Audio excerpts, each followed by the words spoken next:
Welcome back to Abia Update. I am Onyinyechi. If you're joining me for the first time, thank you for being here. And please don't forget to like, subscribe, and tap the bell for verified stories of progress, accountability, and transformation happening in Abia, God's own state. We begin with a historic financial blueprint.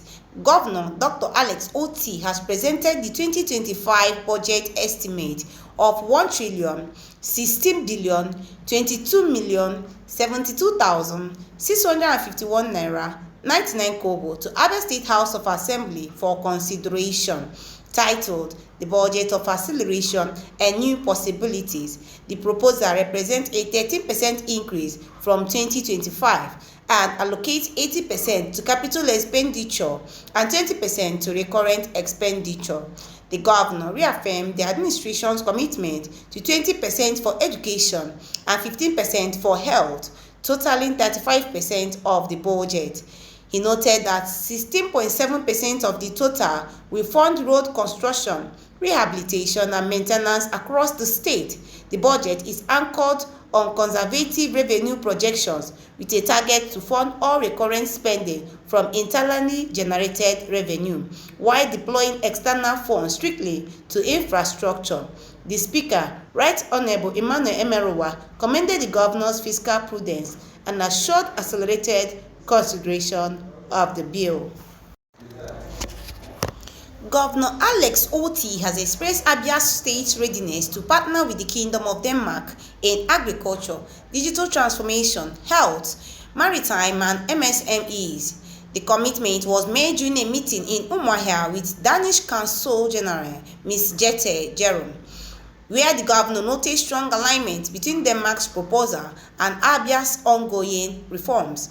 The governor highlighted Abia's data-driven agricultural registry, 24-hour electricity in Aba, and 35% budget allocation to health and education as proof of their readiness. He directed officials to begin preliminary work immediately and confirmed a joint workshop will be held in January 2026 to finalize implementation. Denmark's delegation emphasized food systems, digital governance, and subnational collaboration as priority areas for tangible, fast-tracked results.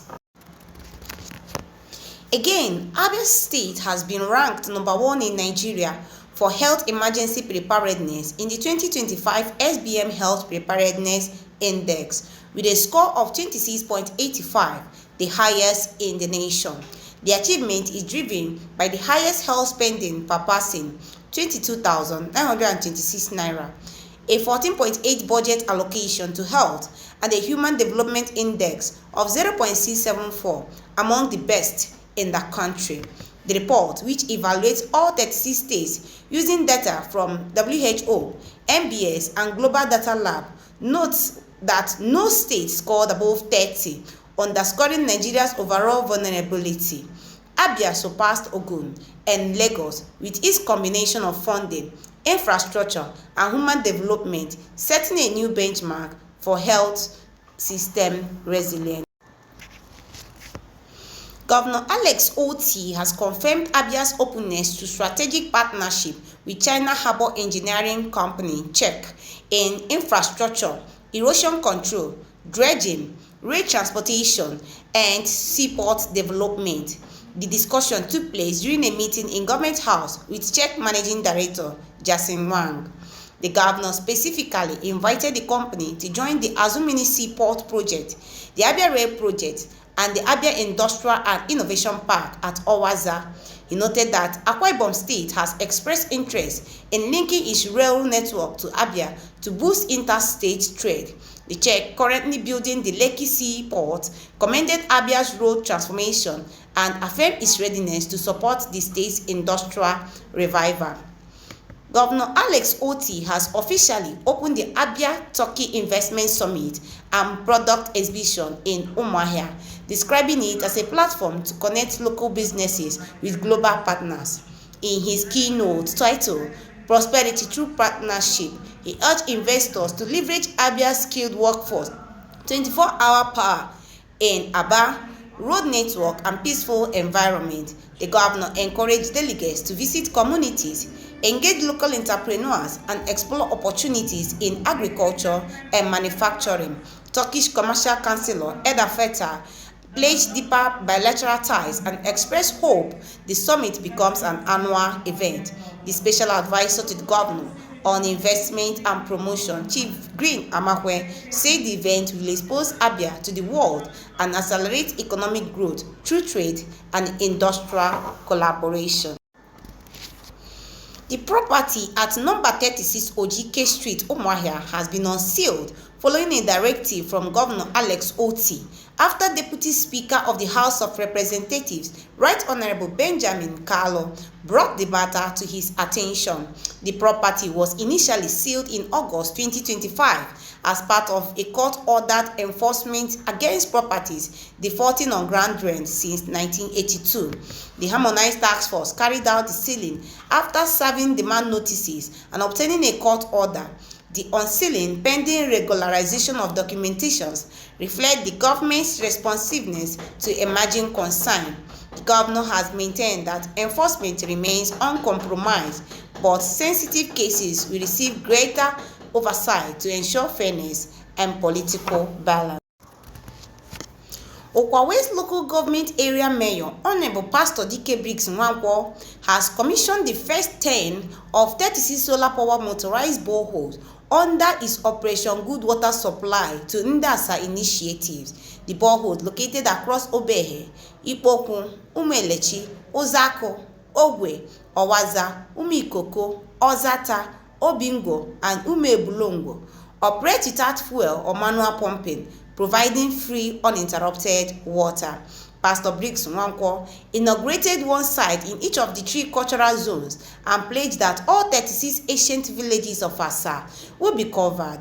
Community leaders lauded the project as transformative, urging residents to protect the facilities. The commissioning drew top officials and affirmed the administration's commitment to equitable and sustainable development.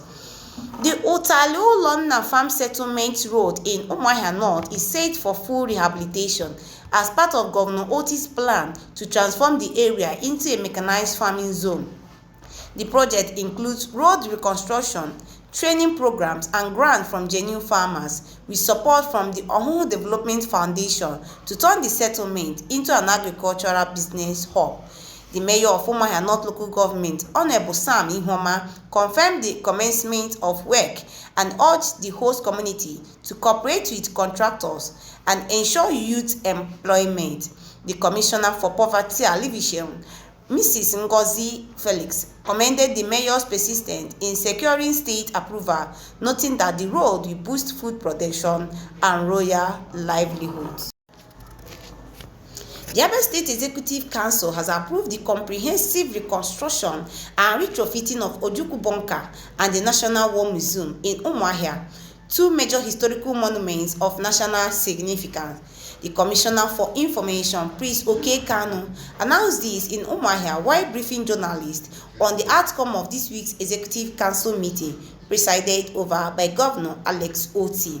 Prince Kanu said the move aligns with Governor Otti's vision to transform and preserve the state's cultural, historical, and creative landscape while boosting tourism and creating employment and business opportunities for Abia residents. He disclosed that the state government has lined up several arts, culture, and creative economy events for this year's Christmas season. The first in the series is a comedy fest scheduled for December 12, 2025 in Umuahia, and Abia State Christmas Carol, which will hold on December 20th, 2025. The Abia State Agency for the Control of AIDS, ABSACA, has concluded a 1-day HIV and family life education training for persons with disabilities from the 6 local government areas of Abia South Senatorial Zone. The program, held in Aba, covered HIV basics, sexual transmitted diseases, hygiene, drug abuse, child protection, and harmful traditional practices. The Director General of ABSACA, Dr. Olako Emma Ukebu, reaffirmed the agency's commitment to inclusive health education, thanking Governor Alex Otti for prioritizing the welfare of persons with disabilities. The chairman of the State Disability Commission, Mr. David Anyele, commended the initiative and urged its extension to other zones. Participants pledged to share the knowledge in their communities, deepen Abia's culture of health awareness and inclusion. And that's it on Abia Update. I am Onyinyechi, thanking you for watching.